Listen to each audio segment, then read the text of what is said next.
বিসমিল্লাহির রহমানির রহিম। সম্মানিত বিনিয়োগকারী ভাই বোনেরা, আসসালামু আলাইকুম। শুভ অপরাহ্ন। আজ 15ই জুন, রোজ রবিবার। আজকের ইন্ডেক্স পর্যালোচনা এবং আপনাদের অনুরোধের স্টক নিয়ে সংক্ষিপ্ত পরিসরে আলোচনা করার জন্য হাজির হয়েছি। আশা করি আপনারা সকলেই শারীরিকভাবে সুস্থ আছেন এবং ভালো আছেন। সবাইকে বিনীতভাবে অনুরোধ করব, অবশ্যই আজকের এই আলোচনাটি শুরু থেকে শেষ পর্যন্ত অবশ্যই আপনারা দেখবেন। এছাড়াও যারা প্রথমবারের মতো আমার চ্যানেলে নতুন, আমাকে প্রথমবারের মতো শুনছেন, তাদেরকে বিনীতভাবে অনুরোধ করব অবশ্যই আমার চ্যানেলটি সাবস্ক্রাইব করবেন এবং আপনাদের যদি কোনো অনুরোধের স্টক থেকে থাকে সেটি অবশ্যই আপনারা কমেন্টসের মাধ্যমে লিখে আমাকে জানাবেন। আমি পরবর্তী সময়ে আলোচনায় আপনাদের অনুরোধের স্টক নিয়ে কথা বলবো। আপনারা নিশ্চয়ই অবগত আছেন আমি মূলত আপনাদের অনুরোধের স্টক নিয়েই কথা বলি। সুতরাং আপনারা যত বেশি কমেন্টস করবেন, আমার কাছে জানতে চাইবেন, আমি অবশ্যই আপনাদের অনুরোধের স্টক নিয়ে কথা বলবো। এছাড়াও যারা প্রতিনিয়ত আমাকে শোনেন এবং আমার হোয়াটসঅ্যাপ গ্রুপে যারা সংযুক্ত রয়েছেন, তাদেরকে আন্তরিক ধন্যবাদ এবং কৃতজ্ঞতা। আপনাদের যদি কোনো অনুরোধের স্টক থাকে সেটি অবশ্যই আপনারা কমেন্টসে লিখে আমাকে জানাবেন। আমি অবশ্যই আপনাদের অনুরোধের স্টক নিয়ে কথা বলবো। গতকালকে আমি ঈদ পরবর্তী সময়ে আমি 2 দিন ভিডিও দিয়েছি আপনাদের মাঝে এবং গতকালকে আমার ভিডিওর শিরোনাম ছিল যে আজকে মার্কেট পজিটিভ থাকবে এবং আপনারা সিট বেল্ট বেঁধে বসবেন। এবং এছাড়াও আমি আপনাদের সাথে 13 তারিখে একটি ভিডিও শেয়ার করেছিলাম যে জেড ক্যাটাগরির এই স্টকগুলো খুব দ্রুত ক্যাটাগরি চেঞ্জ হওয়ার একটা সম্ভাবনা রয়েছে। আলহামদুলিল্লাহ, আমরা আজকে মার্কেটকে পজিটিভভাবে শেষ করতে পেরেছি। মার্কেট 15 পয়েন্ট পজিটিভ দিয়ে 4724 এই জায়গায় মার্কেট ক্লোজ হয়েছে। একই সঙ্গে মার্কেটের আজকের যে ডাউন ট্রেন্ড, সেটি গতকালকে আমি বলেছিলাম যে মার্কেটের এই পরিস্থিতিতে আপনারা ভীত হবেন না এবং এই মুহূর্তে মার্কেটে আমরা যতটুকু বুঝতে পারছি যে মানি ইনভলভ হওয়া শুরু হয়েছে এবং টার্নওভার পর্যায়ক্রমে আস্তে আস্তে এখান থেকে মুভমেন্ট করবে এবং বৃদ্ধি পাবে এবং একটা সময় আমরা মার্কেটকে একটা সাস্টেনেবল মুভমেন্টের মধ্যে পেয়ে যাব। তো সেটি কিন্তু খুব সম্ভাবনাময়। আজকে আমরা দেখেছি যে অংশীজনের সভায় কিন্তু সেটি আলোচনা হয়েছে এবং মার্কেট নিয়ে কিন্তু বিভিন্নভাবে পরিকল্পনা করা হচ্ছে। একই সঙ্গে আপনাদেরকে একটি ভালো সংবাদ দিতে পারি, সেটি হচ্ছে যে আমাদের দেশের যে বিনিয়োগকারী যারা রয়েছেন, পাশাপাশি বিদেশি বিনিয়োগকারী, তারা আবারও মার্কেটে ফিরে আসছেন এবং বিনিয়োগ করছেন। সুতরাং আমরা আগামী দিনগুলোতে সময় বাড়ার সাথে সাথে মার্কেটটা একটা পজিটিভ জায়গায় দেখতে পাবো। মার্কেটের আজকে টার্নওভার যেটি, সেটি 263 কোটি টাকা। গত দিনের মার্কেট ক্লোজ যেটি হয়েছিল ঈদের পরবর্তী সময়ে, পূর্ববর্তী আমরা মার্কেটকে দেখেছিলাম 224 কোটি টাকা টার্নওভার হয়েছিল, সেখান থেকে 43 কোটি টাকার মতো বৃদ্ধি পেয়েছে মার্কেটের টার্নওভার। আপ ট্রেন্ড স্টকের সংখ্যা আজকে বৃদ্ধি পেয়েছে 143টি, ডাউন ট্রেন্ড 181টি, আনচেঞ্জ অবস্থায় ছিল 68টি। আমরা গত দুদিন যে স্টকগুলো নিয়ে আপনাদের সাথে কথা বলেছিলাম, তার মধ্যে স্টক ছিল লভেলো। গতকালকে কথা বলেছিলাম, লভেলো খুব ভালো প্রাইস অ্যাকশন করেছে। সোনারগঞ্জ টেক্সটাইল, আমরা এআইএল এর কথা বলতে পারি, সেমি লেকচারের কথা, মিউচুয়াল ফান্ড কথা বলতে পারি, দেশ গার্মেন্টস এর কথা বলতে পারি, টেকনো ড্রাগের কথা বলতে পারি, এসালম, Navana Pharma, Emerald Oil, SP Ceramic. এই শেয়ারগুলো দেখেন, আমি যেহেতু প্রতিদিন আপনার সাথে 10টি করে স্টক নিয়ে কথা বলি, স্টকগুলো যদি আপনারা দেখেন তাহলে আপনারা বুঝতে পারবেন যে এই স্টকগুলোর প্রাইস অ্যাকশন হয়েছে কিনা। আসলে প্রাইস অ্যাকশনের ক্ষেত্রে বা স্টক ভালো করার ক্ষেত্রে এখানে আমার কোনো নাই, কারণ আমি মূলত আপনাদের অনুরোধের স্টক নিয়ে কথা বলে থাকি। আমার হোয়াটসঅ্যাপ গ্রুপ রয়েছে যেখানে 550-এর মতো মেম্বার রয়েছেন, তারা বিভিন্ন সময় বিভিন্ন স্টক সম্পর্কে জানতে চান। সেই স্টকগুলো এবং আপনাদের কমেন্ট সেকশনের স্টকগুলো নিয়ে আমি কথা বলি। সুতরাং এখানে আমার তেমন কিছুই করার নেই। আর আমার এই আলোচনা কাউকে বাই সেল করার নির্দেশনা প্রদান করে না, শুধুমাত্র আমি স্টকগুলোর প্রাইস অ্যাকশন বা মুভমেন্টগুলো আপনাদেরকে জানানোর চেষ্টা করি। আজকে আমরা টপ সেক্টর বাই ক্যানাল লিস্টে দেখতে পাচ্ছি টেক্সটাইল সেক্টরের মুভমেন্ট মোটামুটি ছিল, বাট তার যে সেক্টর ওয়াইজ যে স্টক রয়েছে সেখানে মাত্র 22টি স্টক কিন্তু আপ ট্রেন্ড ছিল।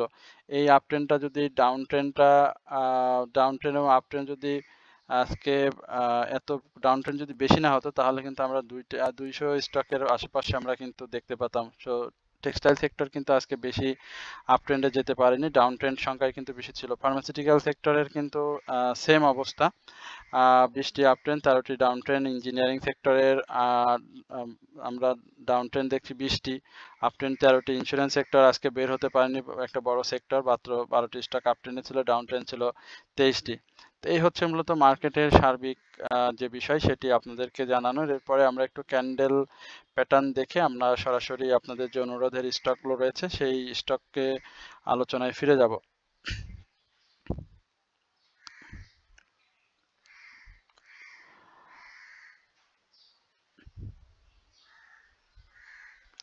আমরা দেখতে পাচ্ছি যে ক্যান্ডেল প্যাটার্নটা খুবই ভালো এসেছে এবং মার্কেটের আমরা হিস্টোগ্রামের বার যেটি সেটি উপর দিকে, অর্থাৎ আমরা বাই সিগন্যালে প্রবেশ করেছি। এর আগেও আমরা বলেছিলাম আমরা বাই সিগন্যালে চলে এসেছি। এমএসিডি মুভিং অ্যাভারেজ সবকিছু মিলিয়ে মার্কেটে এই মুহূর্তে বাই সিগন্যাল রয়েছে। আরএসআইটাও আপ ট্রেন্ডে যাওয়ার চেষ্টা করছে। বায়ার আনাগোনা সহ সবকিছুই বৃদ্ধি পেয়েছে। মার্কেটের আমরা বলেছিলাম যে 4850 এই জায়গাতে একটা ফ্রি স্পেস রয়েছে মার্কেটের মুভমেন্টের ক্ষেত্রে। তো এই মুভমেন্টটা আমরা এখন পর্যন্ত ধরে রেখেছি, অর্থাৎ ঈদের আগ থেকে আমরা যদি 28শে মে থেকে আজকে পর্যন্ত ধরি তাহলে কিন্তু 100 পয়েন্ট পর্যন্ত মার্কেট আপট্রেন্ড হচ্ছে, বাট এই আপট্রেন্ডের সঙ্গে কিন্তু প্রাইস অ্যাকশনের যে সামঞ্জস্যতা সেটা কিন্তু হয়নি। তো এই সামঞ্জস্যটা আমি মার্কেট ক্লোজ হওয়ার আগেই বলেছিলাম যে মার্কেটের যে ক্লোজিং যেটি ছিল বুধবারে, সেই ক্লোজিংটা কিন্তু আমি বলেছিলাম যে সন্তোষজনক ক্লোজিংটা হয়নি। মার্কেটের দিনের শুরুতেই অর্থাৎ আজকে রবিবারে মার্কেটে একটা নেগেটিভ মুভমেন্ট থাকতে পারে এবং সেই নেগেটিভ মুভমেন্টটা কিন্তু ছিল। আপনারা একটু ধৈর্য সহকারে আপনারা অ্যানালিস্টদেরকে অনেকভাবেই ট্রিট করেন, সেটি বড় বিষয় না, বাট আপনারা যদি একটু ধৈর্য সহকারে আমাদের কথা শোনেন তাহলে কিন্তু অবশ্যই আপনারা অনেক তথ্য, অনেক বিষয়গুলো বুঝতে পারবেন। তো সেটি কিন্তু আজকে আমরা সকাল থেকে মার্কেটে দেখেছিলাম এবং মার্কেট সেই জায়গাতে ক্লোজিং সেটা কে কাভার করে কিন্তু শক্তি সহকারে আজকে মার্কেট উঠে এসেছে এবং আজকের যে ক্যান্ডেলটি তৈরি করেছে সেটি কিন্তু পিন বার একটি ক্যান্ডেল এবং এই ক্যান্ডেলটি অত্যন্ত শক্তিশালী একটি ক্যান্ডেল, অর্থাৎ আগামী দিনে টেকনিক্যালি মার্কেটে নেগেটিভ ট্রেন্ডে আসার কোনো সম্ভাবনা নাই, বাট তারপরেও যদি হয়ে যায় সেটা বলতে হবে যে মার্কেট মেকারদের একটা কারসাজি, বাট আগামী দিনে মার্কেট এখান থেকে ডাউন ট্রেন্ডে আসার কোনো অপরচুনিটি নেই। আর যদি চলে আসে যেটি বললাম এই তাকে ধরে এবং যারা মার্কেট সংশ্লিষ্ট যে সমস্ত রয়েছেন ব্যক্তি, মার্কেট মেকার যারা রয়েছেন তারা যদি করেন তাহলে মার্কেট ডাউন ট্রেন্ডে আসবে, আদারওয়াইজ কালকে মার্কেটে ডাউন ট্রেন্ডে আসার কোনো সম্ভাবনা নেই এবং আমরা এখান থেকে মার্কেটকে আরো আপ ট্রেন্ডে যেতে দেখব। এই হচ্ছে মূলত চার্ট নিয়ে আমার সংক্ষিপ্ত এবং আপনাদের অনুরোধের স্টক নিয়ে আমি এবার সরাসরি আলোচনায় চলে যাচ্ছি। আশা করি আপনারা আমার চ্যানেলটি সাবস্ক্রাইব করবেন এবং আপনাদের যদি কোনো অনুরোধের স্টক থাকে সেটি অবশ্যই আপনারা কমেন্টসে জানাবেন। বেস্ট হোল্ডিং লিমিটেড এই স্টক নিয়ে আমার হোয়াটসঅ্যাপ গ্রুপে অনুরোধ ছিল, আমরা একটু দেখে আসি বেস্ট হোল্ডিং এর কি অবস্থা। বেস্ট হোল্ডিং এখন পর্যন্ত মুভমেন্টে আসার জন্য যে ধরনের ভলিউম বা যে ধরনের প্রাইস অ্যাকশন প্রয়োজন সেটি এখন পর্যন্ত করেনি, বাট বায়ারদের একটা আনাগোনা বৃদ্ধি পেয়েছে এবং আজকে ভলিউমও সেটি বলে। এখন পর্যন্ত ভলিউমটাও কিন্তু বেশ বড় আকারেই বৃদ্ধি পেয়েছে। গত দিনের 2,57,000-এর বিপরীতে আজকে 1,50,000-এর মতো 11,50,000 ভলিউম গেইন করেছে। বেস্ট হোল্ডিং এ জানেন যে এখানে পাবলিক হোল্ডিং শেয়ার অনেক বেশি। এই পাবলিক হোল্ডিং শেয়ারের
দুঃখিত, আমার একটু জরুরি কল আসার কারণে আমি একটু সংযোগটা বিচ্ছিন্ন করে দিয়েছিলাম। তো বেস্ট হোল্ডিং এর যে বিষয়টা বলছিলাম, এই স্টকটির পাবলিক হোল্ডিং অনেক বেশি। তো পাবলিক হোল্ডিংটা বেশি থাকায় স্টকটির অবশ্যই ভলিউমটা গেইন করতে হবে, এবং ভলিউম যদি সে বৃদ্ধি করতে পারে কন্টিনিউয়াসলি এবং গ্র্যাজুয়ালি, সেটা যদি ধরে রাখতে পারে, তাহলে আমরা বেস্ট হোল্ডিং এর একটা মুভমেন্ট সামনে দেখতে পাবো। তবে 15 টাকা 70 পয়সার উপরে অবশ্যই স্টকটিকে ক্লোজ দিতে হবে, এবং স্টকটিতে এই মুহূর্তে সেল বাই সিগন্যাল রয়েছে। এরপরে আমরা মিডল্যান্ড ব্যাংক, যে স্টকটি নিয়ে আপনারা অনেক জানতে চাচ্ছেন, আমরা একটু ব্যাংকিং সেক্টরের এই স্টকটি একটু দেখে আসি। মিডল্যান্ড ব্যাংকে 3 ইনসাইডের ডাউন ট্রেন্ডের পরে একটা সাপোর্ট জোনে রয়েছে। এখানে আমি মিডল্যান্ড ব্যাংক নিয়ে পূর্বেও আপনাদেরকে বলেছিলাম যে মিডল্যান্ড ব্যাংক কিন্তু এখন পর্যন্ত আমরা যে ধরনের সাপোর্টটি প্রত্যাশা করছি, সেখানে এখন পর্যন্ত স্টকটি আসেনি। অর্থাৎ এই স্টকটির এখন পর্যন্ত আমার কাছে মনে হয়েছে 23 টাকা 50 পয়সা এই জায়গাতে একটা সাপোর্ট নেবে, এবং তার যে ভলিউম সেটি দেখতে পাচ্ছেন যে আস্তে আস্তে কিন্তু কমে গিয়েছে, এবং আজকের ভলিউমটা কিন্তু আরো বেশি কমে গিয়েছে। একই সঙ্গে স্টকমের বার এমএসসিডি তে কিন্তু সেল সিগন্যাল রয়েছে। সুতরাং এই জায়গাতে আমি মনে করি যে স্টকটিতে এই মুহূর্তে কেউ এন্ট্রি না নিয়ে অবশ্যই স্টকটি 23 টাকা 50 পয়সা, ইভেন 22 টাকা 50 পয়সা এই জায়গাতে স্টকটি আসার একটা সম্ভাবনা আছে, এবং এই জায়গায় এন্ট্রি নিলে স্টকটি আবারও একটা প্রফিট টেকিং জোন আপনাদেরকে তৈরি করে দেবে। এরপরে এসে সায়াম কটন। আমরা একটু সায়াম কটনের কি অবস্থা, টেক্সটাইল সেক্টরের এই স্টকটি। সায়াম কটন দেখতে পাচ্ছি আজকে প্রাইস অ্যাকশন হয়েছে, বাট স্টকটির আমরা দেখেছি এর আগে ভালো ক্যাশ ডিভিডেন্ড দিয়েছে, ভালো প্রাইস অ্যাকশন করেছে বেশ কিছুদিন ধরে স্টকটি, কিন্তু আমরা সেইভাবে তার প্রাইস মুভমেন্টটা দেখতে পাইনি। আজকে ভলিউম করেছে 9,42,000। হিস্টোগ্রামের বারে আমরা দেখতে পাচ্ছি বাই সিগন্যাল রয়েছে, এমএসিডি তে বাই সিগন্যাল রয়েছে, মুভিং এভারেজে বাই সিগন্যাল রয়েছে। আরএসআইটা আজকে আপ ট্রেন্ডে যাওয়ার চেষ্টা করছে।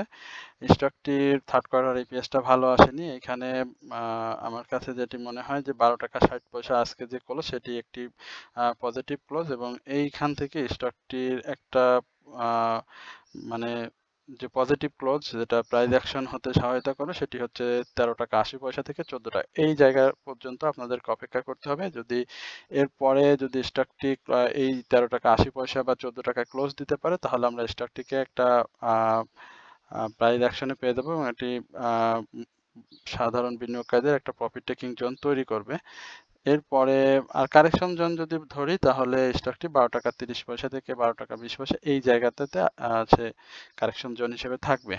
ব্র্যাক ব্যাংক আলোচনা করেছি, এই মুহূর্তে এন্ট্রি জোন থেকে স্টকটি থেকে দূরে থাকতে হবে।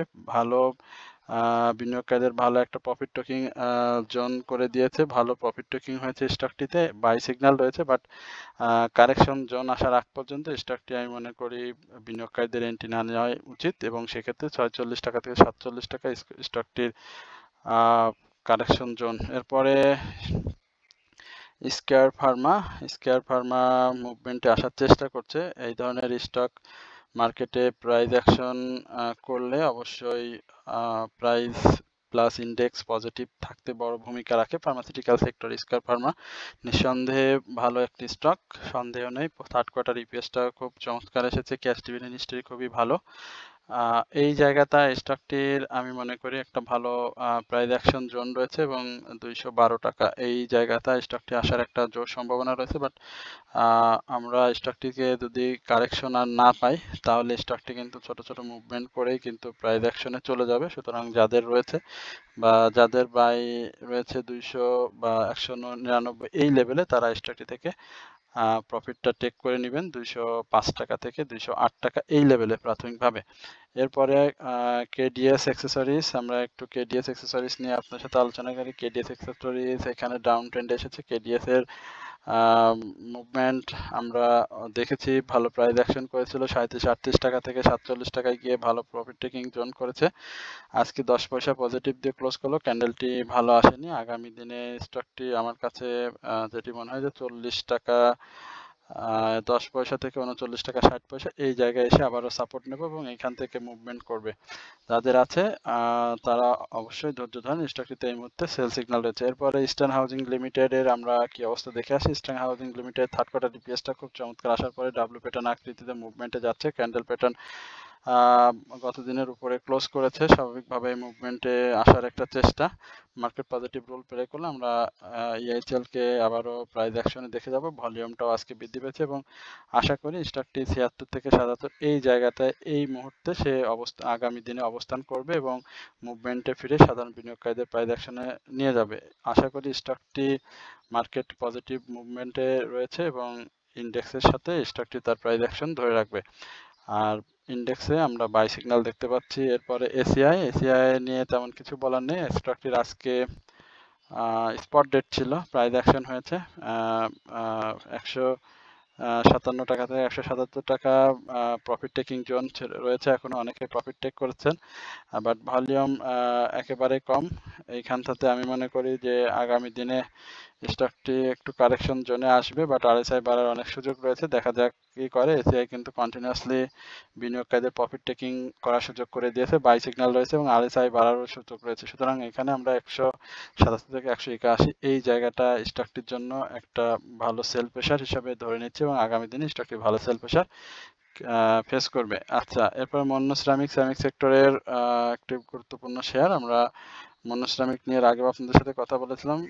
আজকে প্রাইস অ্যাকশন হচ্ছে 1 টাকা 90 পয়সা, বাই সিগন্যালে রয়েছে।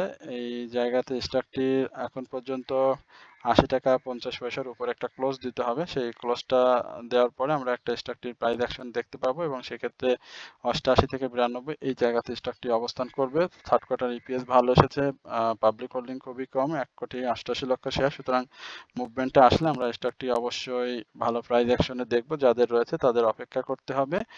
আর মার্কেট পজিটিভ রোল প্লে করলে অবশ্যই স্টকটি এইখান থেকে আরো ভালো প্রাইস অ্যাকশনে করবে।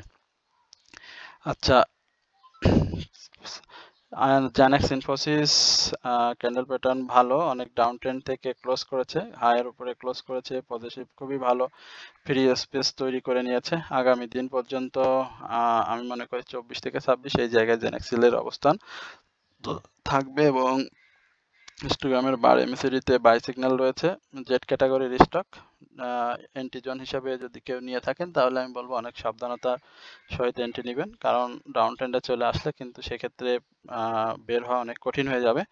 তবে ডাব্লু প্যাটার্নে রয়েছে স্টকটি এখন পর্যন্ত আমার কাছে প্রমিজিং মনে হচ্ছে এবং সেক্ষেত্রে 22 টাকা থেকে 26 টাকা এই জোনটা স্টকটি এবার ফিল আপ করবে এবং সাধারণ বিনিয়োগকারীদের একটা প্রফিট টেকিং এর সুযোগ করে দেবে। তো এই হচ্ছে মূলত আজকে আপনাদের অনুরোধের স্টক এবং মার্কেট নিয়ে সংক্ষিপ্ত পরিসরে আলোচনা। সাময়িকভাবে আপনাদের সাথে কথা বলতে না পারার জন্য আমি ভীষণভাবে দুঃখিত। বিষয়টি অবশ্যই আপনারা ক্ষমা সুন্দর দৃষ্টিতে দেখবেন এবং আগামীতে এই ধরনের যেন এই বিচ্ছেদ আপনার সাথে না হয় সেটি চেষ্টা করব। আশা করি আপনারা সকলে ভালো থাকবেন, সুস্থ থাকবেন এই প্রত্যাশায় আজকের আলোচনা এখানে শেষ করছি। আসসালামু আলাইকুম ওয়া রাহমাতুল্লাহি ওয়া বারাকাতুহু।